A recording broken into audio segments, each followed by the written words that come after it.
जे लोक मराठी माणसाच्या नावाने गळे काढतात ते निवडणूक संपल्यानंतर आराम करायला कुठे जातात ते तुम्हाला माहित आहे।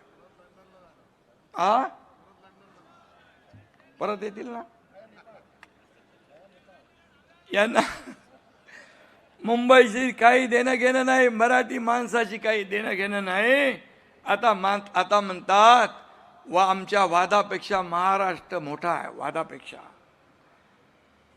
अरे मग मी म्हणतो 20 वर्षापूर्वी वेगळे का झालात? त्यावेळी तुमच्यासाठी महाराष्ट्र काय छोटा होता? बाळासाहेबांची इच्छा होती तेव्हा ती पूर्ण नाही केली। त्यावेळी बाळासाहेबांपेक्षा तुमचा स्वार्थ मोठा होता,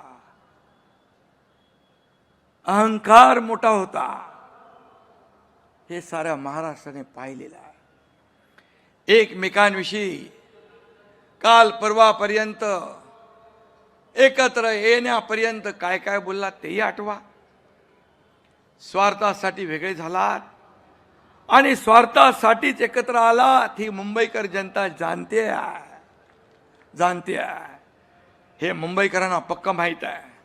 मराठी माणसाच्या नावाने खोटा पुळका, खोटं प्रेम दाखवण्याची आवश्यकता नाही।